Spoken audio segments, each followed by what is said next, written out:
Okay, folks, so we might get started. Just firstly want to begin by saying good afternoon to all those folks that are listening in from Australia. Good evening to a couple of people that are tuned in from the US, and also good morning to the person from India.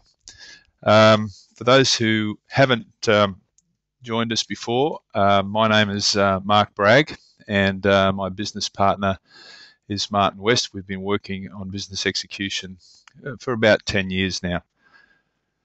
Just a few comments on how we sort of conduct these webinars. I realise most of you are very busy. Some of you are in the middle of your business day. So we'll take just 20 to 30 minutes of your time. This one will probably run the full 30 minutes. I do like to encourage some engagement on your part.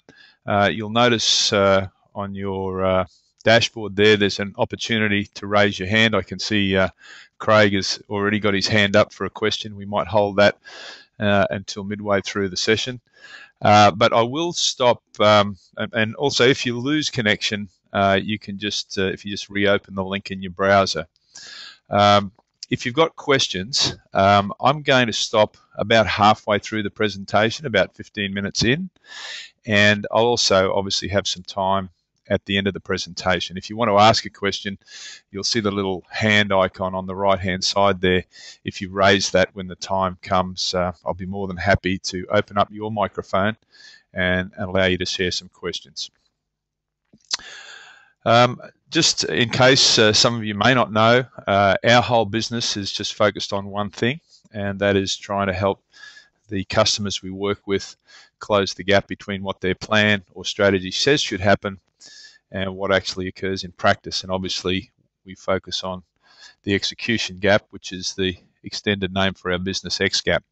I say that because my comments on measurement are related directly to how you can obviously close the execution gap, but also improve performance. As you would have noticed in the lead up to this, there's 4 topics that I'm going to try and cover as best I can in the 30 minutes. The first one just on measurement and why it's so critical to business execution and performance. The second, showing the difference between what we see as strategic measures versus execution measures. 3 or 4 different ways to put measures on things, and 3 or 4 different examples, and in our mind you can put a measure on just about anything. And then finally visibility, which the visibility of measures and progress against those measures and how important that is to performance. So the topic of measurement is nothing new. I think everyone on the line will have had some experience with this. And you know, over history, a lot of folks have made comment on this. I think generally what measurement does is it brings a truth to the actual situation. It allows us to get a pretty good understanding of what's going on once we measure something, and probably more important, once we do understand it, it puts us in a position where we can actually control a few things. I guess the biggest quote from a management standpoint comes from Drucker, and he always talks about, you know, what gets measured gets managed, and there's certainly, in my experience, there's a little bit of truth to that. But I want to try and expand a little bit more on that today, and try and give you some insights into our experience working with our customers over the last 10 years and why we think measurement is so important. So let me just start with a couple of comments on measurement and executing strategy or improving performance. And I want to do that by just sharing with you a couple of measurement lessons. And these are fairly straightforward. There's only 3 of them, but I think they're pretty pivotal when we start talking about trying to get a team to perform or an organization to perform well. The first thing that I think measurement brings is clarity. And often when we walk into teams and organizations, there is a distinct lack of clarity of exactly what their purpose or their objectives are. And one of the things we've found is that once you put a very specific measurement, not only on team goals and objectives, but also potentially on the activity that's going to drive to those objectives, you tend to end up with a very clear black and white path forward. If you take measurement away and you just use words, you tend to end up with something that can be quite grey, very, very difficult to identify, and very hard, obviously, to track. And so to us, by putting a measure on something, you actually make it very, very clear. Linked to that a little bit is the fact that measurement can actually bring a very good degree of simplicity. And one of the things that we think has been critical in our work with our clients is we've been able to break things down and keep them very simple and straightforward. Once we complicate things, it becomes very difficult to execute. So the need to strip things away and make things simple and straightforward to us is critical. Measurement can do that, but there is a big if. What you're seeing on your screen now is a scorecard, a balanced scorecard, and I want to differentiate here right now between what we talk about execution measures versus something like this. This is great for analysis. If you are trying to find out what's going on inside an organization or outside an organization, then lots of measures is fine. You can do that for analysis. But if you're trying to get something done, if you're trying to execute, this is really a bad deal because it just disperses and deflects and distracts the effort of the team. What you're really looking to do in trying to organize your team and focus your team is identify 3, I mean, sometimes we can go to 5 measures, but I really like the idea of being very, very specific for each organization, each department, and each team on 3 very, very specific measures. I mean, we have had a lot of companies that have chosen just 1 measure, which I like even better, but as the point here is the more measures you have, the more you disperse the effort.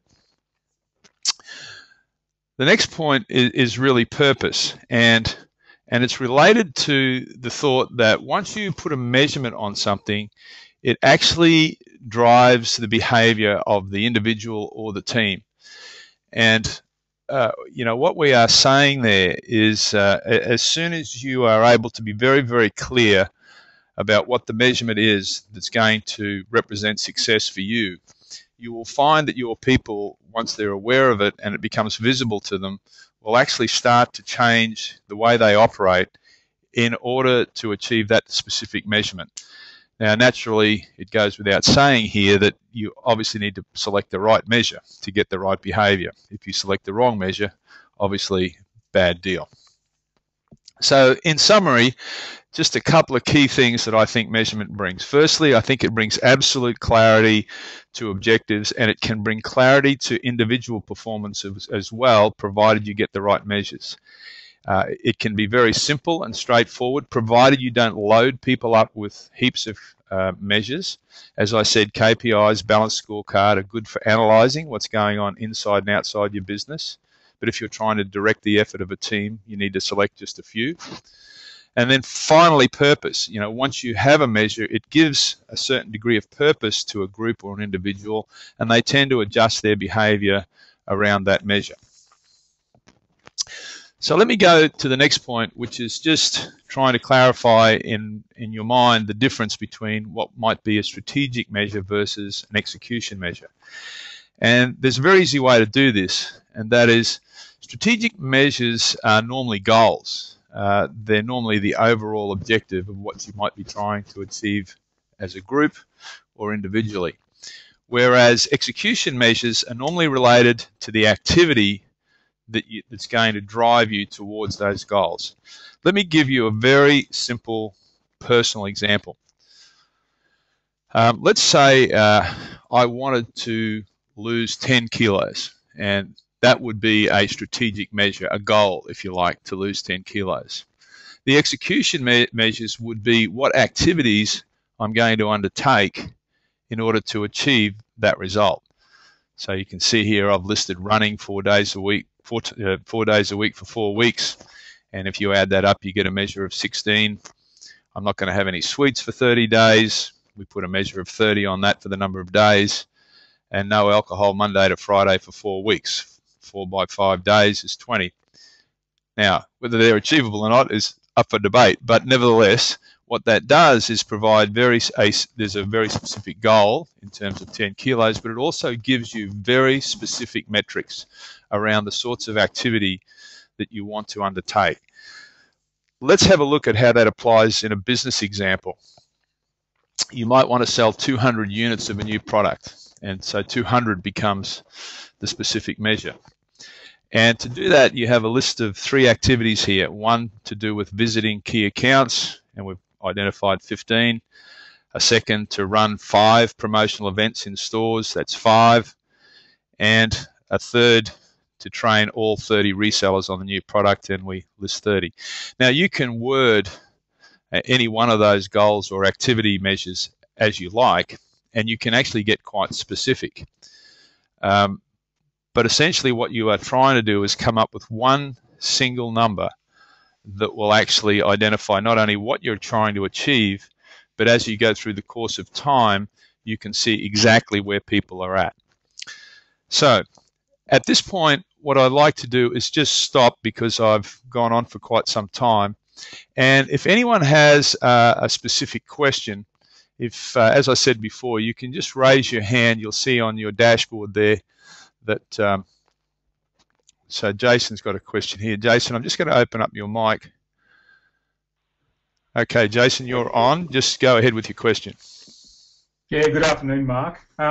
Just one question. In your experience, how many teams do you think are clear on their measures?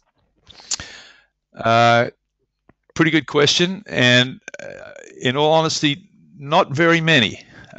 It's quite surprising to me sometimes that you could walk into a team and ask them, what are your 2 or 3 measures of success? And generally there may be some confusion around what that is, or people won't really be able to even answer the question. Now, there are some differences in teams. I think sales teams obviously do a better job. But even then, I just recently was in New York with a fairly large multinational, and even getting clarity on exactly what their measures of success were, and more importantly, where they were now, was not an easy thing to do, which is surprising. So to me, it seems obvious that it should be clear, but often it's just not discussed, and it's certainly not put in terms of what are the 3 most important measures of success that we have for this team or for this organization. Any further questions? Anyone else have their hand? I see Craig. I'm not quite sure if you've intentionally got your hand up or not, but I'm going to open your mic, and if you've got a question, please go ahead. Craig? Yeah, that was a mistake. Sorry, by mistake. Yeah, I was setting up at the beginning. Okay, no problem. I'll just go back to Jason just real quickly. Jason, any follow-up question at all? Mate, I was just thinking, what do you think are the barriers to those teams that you found aren't really clear on what their measures are? Even at, like you said, at the multinational level, what do you think the barriers are to them having those measures? Or are we going to talk about that in a few minutes? No, I'll just answer it very quickly now, and again, bearing in mind the time we have. But it varies depending on the type of organisation. Obviously, the larger an organisation gets, sometimes the more the more grey things become, the harder it is, because the number of people, the amount of communication, sometimes those things are desperately lost in, and they're overwhelmed by systems and processes. Something that you think should be quite simple actually becomes quite difficult. But if I had to point to one specific thing, this is quite general across a lot of teams, I think often, we just don't sit down with our teams and discuss this. We sometimes have budget figures and numbers thrown at us by management, but when we get to front line, we're not always sitting down and being very clear about, what is it that we're trying to achieve here, and how might we measure it. So I'll just switch Jason off for a minute. If anyone else got a question, you please raise your hand. Okay, well, just hold fire, and at the end, if you can think of anything as we go through these next few bits, please feel free to ask the question. So I want to go on to the third point, which is, you know, I feel like now, having done this for so long, that we're able to put a measure on just about anything, and you know, as I said to Jason before, I think sales teams are probably the ones that find this most easy because they're given a budget target. But again, some of those budget targets are what you would call strategic measures, not necessarily execution measures. So let me give you a couple of examples. You can see on the screen there, you know, achieve sales budget. That would probably be the most basic common denominator of a measure that you would see in business today. And I think, you know, obviously that's a very important measure, and measures like that are critical. But it's not enough in my mind in terms of execution. It's almost like saying to a team, you know, we want to win the game, and most of the players realize, well, obviously we know we want to win the game, but what are we actually going to do to achieve that? What are we going to do to win the game? And the same thing I've seen many times in sales conferences, the budget rolled out without any detail of what the execution measures might be, what the actual activity is going to be to try and hit that number. So that's an easy measure. The next one is similar, perhaps just as easy. If you have to, for example, train 27 staff on a new accounting system, you can easily pull a measure out of that that's 27. It's fairly straightforward. You can write many objectives like that with numbers inserted in them to indicate exactly what the measure might be. A third example is something like this, which appears on the surface to be a little bit different. You know, we want to get management approval for a new IT system. Now, on the surface, that seems like a yes or a no answer. It's probably the measure might be 1. But one of the things we've always tried to avoid is where you have a yes-no answer to these things, because if you say that the measure is 1, you can't actually track progress. So what we do here is say, you know, what are the 5 steps? What are the 5 steps that are actually going to allow us to complete this task? And you can see there I've listed 5 steps on the slide, and the measure then becomes 5. Now the reason this is important is because once you start to go through and meet with your team on progress, people are able to give you some degree of clarity on exactly where they are. I've done the first 2 steps. I'm yet to complete the next 3 in the case of this example.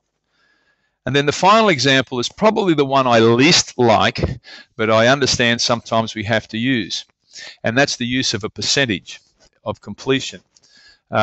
So in this case, we've got finalised next year's budget by the 31st of May on 2013, and the measure against that is a percentage. And so if I were having someone report to me on how they were going with this particular objective, or this particular activity, you know, they could give me some indication of their progress that we're 30% through or we're 60% through. The thing I dislike about that is that it's just too easy to say, oh yeah, we're about 50% through. It's not as specific as the first 3 examples, and specifically the third example where you know exactly what the steps are. So they're kind of some examples, and as at the end here, if you've got one that you're not really sure of how to measure, I'd be more than happy to sort of take the question and try and help you out, or perhaps I can take a call from you later, or we can exchange emails and I can help you find a measure. But I'm pretty sure that regardless of what it is you're trying to achieve or what activity it is you're trying to track, you can get a measure to it. So let me come to the last thing, which is visibility. And I just want to give you one short story here on why I think this is so important. To me, and it goes back to that original comment I made, that, you know, measurement actually drives behavior. About well, it was 2000. It was just at the beginning of the global financial crisis. We did some work with a small Australian bank, and At the time, their entire staff were focused. It's about 70 folks, I think. It was only a small bank, but most of their folks were focused on lending money, and all their field operatives were based on providing loans. And what they found was that they actually needed cash, and they needed cash quickly. So rather than trying to sell loans, what they had to do was they were trying to acquire deposits. So they put one measure, and they figured out that they needed to get deposits of about $7 million a day in order for the bank to make it through this crisis and keep itself together and not go down. The leader of that team did two things. Firstly, he put that measure up on the wall, $7 million a day. The next thing he did was everybody on that team was on the same floor. He made sure everyone could see that measure. And then he insisted, and at the time they were using one of our 90-day planning methods, then he insisted that whatever was done, whether it was HR or whether it was the people that were selling or trying to get deposits or the people supporting them, everyone was just focused on $7 million a day. And they had an unbelievable result there. They were able to save that bank in a little over 90 days, and purely because everyone focused on just that one measure. So we had some experience with this before, and we've always felt that by getting visibility, it changed a whole series of things inside a team and inside a company. Some of the things that we've seen change, as soon as you make visible what the measure is, either for the team or for an individual, the level of accountability goes up. And once you have a high level of accountability, your performance and your ability to execute against strategy goes up along with it. And the second thing is, once you have measures on things and those measures are visible, you can actually see a bit more clearly what's happening. You know, those things that are working, those things that are not. And you're able to make better and even quicker decisions. So in line with that, you know, what we've done, and some of you have been on these calls before will have seen me talk about this, we think visibility is so important that any client we work with, we try and ensure they have complete visibility of both team and individual measures. Let me just show you quickly what that looks like. We've got a web-based application, and that application pretty quickly in 1 or 2 clicks will allow you to see any team and any individual at any time, and specifically the measures related to what they're trying to achieve. So in this particular case, if you're looking at the screen there, you can see specifically what the goals are for this team. You can see exactly what their key activities are, and the little pie charts and the progress bars beside each person are reflective of the measures for each person in that team and what they are focused on. And you'll notice with this that it's very simple. There's only 3 team goals, and most of the people there are only focused on 3 things. Again, stripping away unnecessary things and focusing on just a handful of measures. The application allows you to move from one team to the next, so in 1 or 2 clicks you can see quite quickly what people are focused on and how the teams are progressing. And if you wanted to drill down and watch and have a look at what an individual is doing over a 90-day period, it has very, very specific measures to each of. This person has 4 things they're focused on, but it shows you very clearly what their target measure is and how they're progressing. Again, it gives you the truth of the situation, makes it very easy to make good decisions about what to do next, and obviously it provides a fairly high degree of accountability. So let me just give you and kind of finish this off with some recommendations, and then I'll take some questions if there are still some there. If I were talking to whether this person was running a company or if I was talking to someone running a division or even a small team, there's 4 things that I would recommend that you do. I would be very, very specific about 3 team goals that are measurable. I actually like 1 team goal, but I understand in most business situations that's not possible. Most teams have 2 or 3 that are very important to them. The second thing is, once you've done that, try and get some specific measurable activities for each team member. And I think everyone's aware of writing SMART goals. It's as simple as that. You know, what are the 3 activities that this person needs to contribute to try and help the team achieve its goals, and try and write it as I did in the example, so that you can come out with a very distinct and single number at the end of it.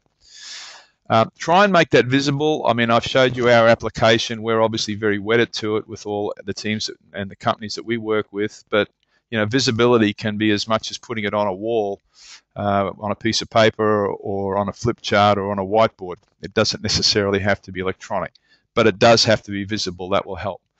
And then the final thing is that when you have your meeting, then you really should be talking about these metrics. You should be talking about how the team is going and why you're doing so well, or why are we a little bit behind, what can we do differently, what activities do we need to do differently. It allows you to be very, very specific and stay very focused on what the team is actually trying to achieve. So, as I said, very short and sharp. I think we're at about 25 minutes. But again, if you have any questions, please just put up your hand. We've still got 5 minutes to go here. If someone has a particular question, please just raise your hand. I'll just put Jason back on again. 1 second. Go ahead, Jason. Hello. Yeah, hello, mate. I've just got a question. You've gone back to the idea of less is more in respect to goals a couple of times. Yep. I was wondering if you could give us a bit of an insight into what distinguishes those organisations that are capable of having one really clear, succinct goal versus other organisations that maybe fall into the trap of having too many goals. Yeah, look, I think the easiest way to answer that is this way. I don't think we've been in any company that has said to us, we have unlimited time, we've got unlimited resources, and we're not under any pressure. I have never ever heard that. Everyone has said to us, look, we're stretched for time, we don't have the resources or the money we want, and yet we're still trying to achieve these goals. So if that's the case, if most people are stretched, you have to ask the question, if we can't do all of this stuff, what are the 3 to 5 things that are going to have the greatest impact on our performance? What are the things that have the greatest value? Clearly, we could have 10 measures, but they all won't be of equal value. And what you find, sometimes it's not an easy debate to have, but it's a very important debate to have in a team or for a management group, is to be able to strip away those things that clearly are not important to the overall success of the team or the organisation, and just identify the 2 or 3 that are absolutely critical. Now, once you do that, and you start to align the team behind those goals, and you say to the team, look, whatever you do, I know you have a lot of stuff to do, but there probably is 2 or 3 things that are going to have the greatest impact on our team being successful. Let's see if we can identify what those 2 or 3 activities are. So the benefit for me of keeping it short and sharp is that you're able to strip away a lot of unnecessary, invaluable work that would otherwise perhaps get in your way. I hope that answered. Thanks, Jason, for that. A follow-up question or no? No, that's good. Thank you. Okay. Anybody else at all who's online that has a question? So Craig's still got his hand up. I don't know whether I'll put him on just quickly before we finish up to see. Craig, did you have a question, or you haven't been able to put your hand down? All right. Okay. So you're all good? Yeah, you're good. Thanks, mate. All right, guys. Look, thanks again for attending. I just want to let you know that we actually recorded this, and we'll sort of edit it up a little bit. It'll be on our website, but we'll actually send you an email with a copy of the link. And so if you want to share it with any of your colleagues, please feel free to do so. Thank you all so much for giving up a little bit of your day. I hope you've got something beneficial from this. And if you've got any further questions, please don't hesitate to email me or contact me directly. Thanks again, everyone, and I hope you have a good weekend.